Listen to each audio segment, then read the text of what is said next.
तुकाराम महाराज यांच्या या भूमीमध्ये आज हा माझा तिसरा कार्यक्रम आहे. महाराजांच्या प्रत्येक कार्यक्रमाचा निरोप येतो, पण आमच्या तारखा सगळ्या ठरल्या असल्यामुळं आम्हाला त्या गोष्टी काही जमत नाही. मी श्री महंत डॉक्टर श्रीकांत धुमाळ महाराज, मी उज्जैनला असतो.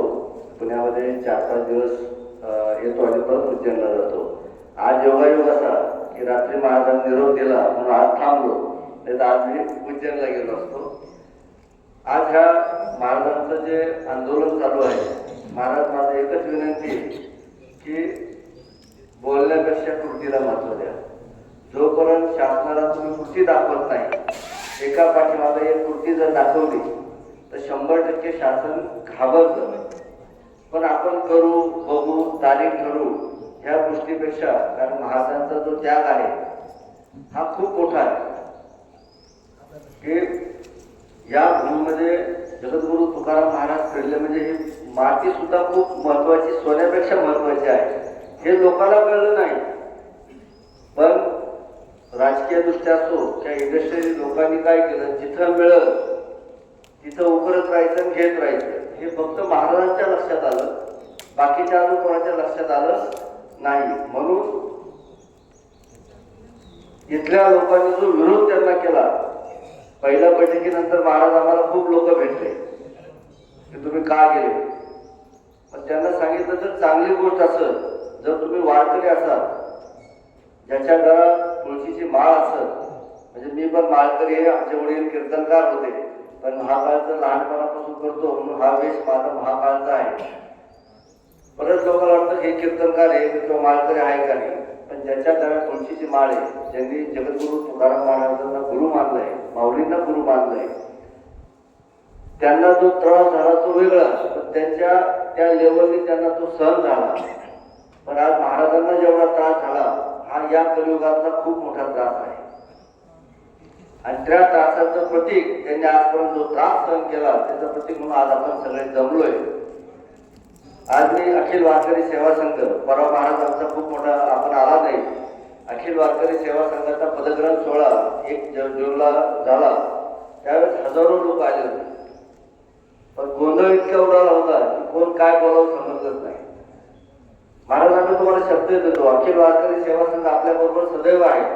आमचे राष्ट्रीय अध्यक्ष शिवचरित्रकार यशवंतराव भाले महाराज आपल्या समितीमध्ये आहे, त्यामुळं अख्खा संघ तुमच्या बरोबर आहे. महाराष्ट्रातल्या प्रत्येक कानाकोपऱ्यात, प्रत्येक जिल्ह्यामध्ये मी संघटनेचं काम चालू केलंय महाराज. आणि माझी अशी विनंती राहील की जिथं जिथं अखिल वारकरी सेवा संघाचे पदाधिकारी, जिल्हा प्रमुख वगैरे नेमतील, त्या लोकांना आपण काहीतरी भामचंद्र डोंगराचं काम केलं पाहिजे. जशी तुम्ही इथं समिती बनवली, तिथं प्रत्येक जिल्ह्याची समिती बनवा आणि तुम्ही आदेश सोडायचे या समितीने काय करावं. ताई बोलले की मी महाराष्ट्र दौरा वगैरे केला. महाराष्ट्र दौरा करणं एवढं सोपं नाही, पण तुम्ही एवढं फिरताय म्हणजे फक्त जात आपल्या लोकांना आहे का, तुम्हालाच आहे का फक्त? बाकीचे वारकरी गेले कुठे? जर तुम्ही पंढरपूरला सांगतात 25 लाख वारकरी आले, 30 लाख वारकरी आले, मग त्यांना जगद्गुरु तुकाराम महाराजांच्या या जागेचं काहीच नाही. स्वतःच्या जागा 1 फूट गेली तर तुम्ही खून करायला तयार होतात, केस करताय. आणि आज आपल्या बापाचा बाप आपण म्हणतो जगद्गुरु तुकाराम महाराज, जर एवढे तुम्ही मानतात तर तुम्ही प्रत्येक वारकऱ्यांनी इथं आलं पाहिजे, या डोंगराचे संरक्षण केलं पाहिजे. वारीला फक्त आपण फिरायला जातो का? मगाशी सरांनी सांगितलं प्रत्येक कीर्तनकाराने हा विषय उचलून धरला पाहिजे, पण कोणी घेत नाही. आजची मीटिंग झाली, विषय संपला.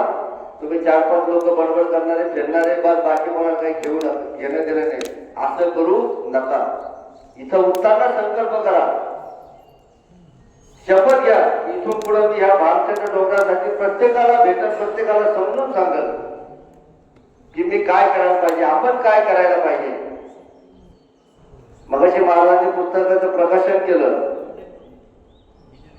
नामदेवराव जाधव महाराज आपलं खूप खूप धन्यवाद, अभिनंदन करतो की या पुस्तकात 3-4 ठिकाणी फक्त छत्रपती नाव नाही, पण एक विनंती करतो की आपण कुठेही जाताना छत्रपती शिवाजी महाराज.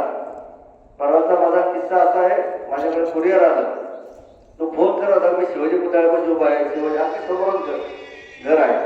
मी पत्ता चुकीचा आहे, तू पत्ता नीट वाच, मग मी तुला सांगतो. 5 मिनिट मी जातो, म्हटलं जाऊ तो चालणार नाही, म्हटलं बाबा मी तुझ्यावर केस करीन, मला ते अर्जंट पत्र पाहिजे. तू एकदम पत्र नीट वाच म्हणतो. ते जाईल श्रीमंत डॉक्टर श्रीकांतदास धुमाळ महाराज असं छत्रपती शिवाजी महाराज पुतळ्यासमोर.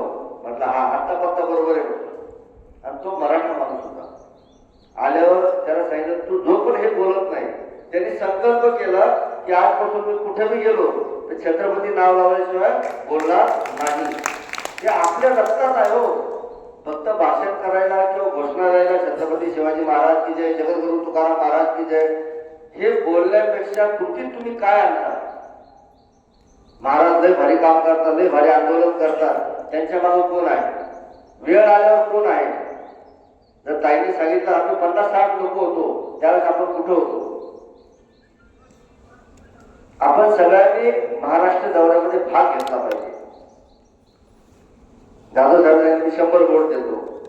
तुम्ही फक्त बागायला सुरुवात करा, तुम्हाला कमी पडणार नाही. जसं पत्रकार साहेबांनी सांगितलं की आम्ही शब्द टाकला तर लाखोने 25-25-30 लाख लोक आले. त्या विषयावर मला जायचं नाही, मी कोणाच्या विरोधात बोलणार नाही. आम्ही सगळे संत मंडळी तुमच्या मागे आहोत महाराज. तुम्ही धर्माचार्यांची बैठक बोलवा. मी सगळे जेवढे धर्माचार्य असतील, आता कुंभमेळ्याचा महाराज बाबांच्या कृपेने मी उपाध्यक्ष आहे. आपण कुंभमेळ्यात मोठे मोठे बोर्ड लावूया ना. आणि कुंभमेळ्यात अखिल वारकरी सेवा संघ, अखिल वारकरी जे संघ आहे आपला, किंवा अखिल वारकरी जेवढे वारकरी मंडळ आहे त्याच्यामध्ये जगद्गुरु नामदेवराव खालसा जो आहे त्याचा मी उपाध्यक्ष आहे. आणि ह्यावेळेस मला दाखवून द्यायचंय की ह्या कुंभामध्ये आमची ताकद काय आहे. हे आपण ज्यावेळेस एकत्र येऊ आणि स्वतःहून काम करायला लागू. नाहीतर तुम्ही काम करा महाराज, तुम्हाला 1 कोटी रुपये देऊन टाकतो, तुम्ही तुमचं लढा, त्याच्याने काम होत नाही. म्हणून संतांनी सांगितलं तन मन धन से काम करो. ज्यावेळेस तुम्ही तन मन धनाने काम करता त्यावेळेस कोणतंही काम तुम्हाला सक्सेस झाल्याशिवाय राहणार नाही. आणि संघटनाने शक्ती आहे. जोपर्यंत तुम्ही संघटन दाखवत नाही तोपर्यंत तुम्हाला कवडीची किंमत आहे, हे लक्षात ठेवा. म्हणजे महाराजांबरोबर 2दाच बोललो आणि महाराजांनी जेव्हा सांगितलं इतके कागदपत्र बनवले, इथं गेलं तिथं गेलं, महाराजांनी अक्षरशः म्हणजे काही लोक मारायला सुद्धा आले होते. पण त्यावेळेस माझ्या लक्षात आलं की महाराज आपण मोठे होत चालतात. ज्यावेळेस विरोधक तयार होतात, विरोधक म्हणजे काय की ती गोष्ट झाली नाही पाहिजे. म्हणून इथून पुढच्या काळामध्ये आपण सगळे महाराजांच्या बरोबर थांबूया. कारण तुम्ही जर एकत्र आला नाही,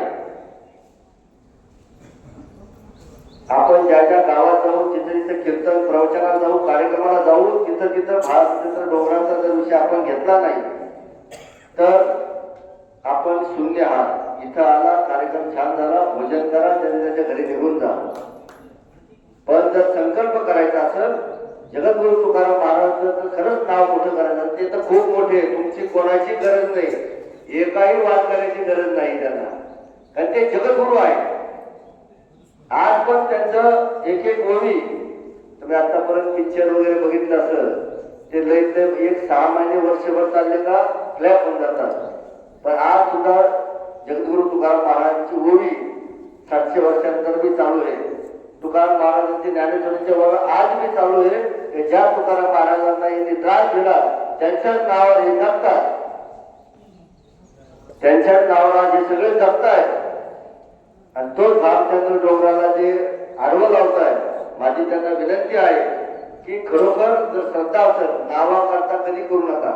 आजकाल विरोध केला की त्याचं नाव लय मोठं होतं. म्हणून नावाकरताने आपल्या जगद्गुरु, आपल्या मायबापा करता हा डोंगर आपल्याला वाचवायचा आहे आणि याच्यासाठी आपण जास्तीत जास्त प्रयत्न करू, एवढं सगळ्यांना विनंती करतो. आपण आलेल्या सगळ्यांचं मी मनापासून खूप स्वागत करतो. आपण एकजुटीनं जेव्हा जेव्हा आम्हाला वेळ मिळेल त्याच्यावेळेस 100% आम्ही येऊन बोलण्याचा प्रयत्न करू. आपल्या सोबत आम्ही राहू एवढी ग्वाही देतो. रामकृष्ण हरी, जय श्री महाराज. धन्यवाद. यानंतर आमच्या हक्काचे महाराज ममनानंद महाराज असतील, फले महाराज असतील, पंडित महाराज असतील, म्हणजे बाकीचे नाहीत असं नाही, परंतु ही भामचंद्राची प्रचारक मंडळी आहे. आणि आता दादा तुमची जरा क्षमा मागून थोडस आमचे पुणे विभागीय अध्यक्षांच्या या कार्यक्षेत्रात हा कार्यक्रम आहे आणि त्यांनी सांगितलं की दादांचा हा जो आपला वास्तूचा जो लढा आहे तो यशस्वी झालेला आहे. ते पुणे विभागाच्या वतीनं त्यांनी सरकारवर मला कालच भडकले, परंतु आमच्या सगळ्यांच्या भावना लक्षात घेता आपण हा सत्कार स्वीकारावा. तुकाराम महाराजांची प्रतिमा, पुष्पहार, ही सगळे भामचंद्राची प्रतिमा आणि या लढ्यामध्ये ज्यांनी तुम्हाला सहकार्य केलं ते न्यायमूर्ती आपल्या खानेकर सरांचाही भामचंद्राची प्रतिमा देऊ आपण सत्कार करूया. तुमच्या परवानगी शिवाय आम्ही तुमचा सत्कार करतो त्याबद्दल दिलगिरी, कारण मला पुणे विभागाच्या अध्यक्षाबरोबर काम करायचंय, त्यांचंही मला मन राखणं फार गरजेचं आहे. क्षमस्व. दादांच्या सत्कारासाठी अविनाश राणे, नम्रताताई भोसले, मुंबई महासंघाचे सर्व पदाधिकारी सर्वांनी या ठिकाणी यायचं, त्यांना प्रतिमा द्यायची. चला दादाचा सत्कार.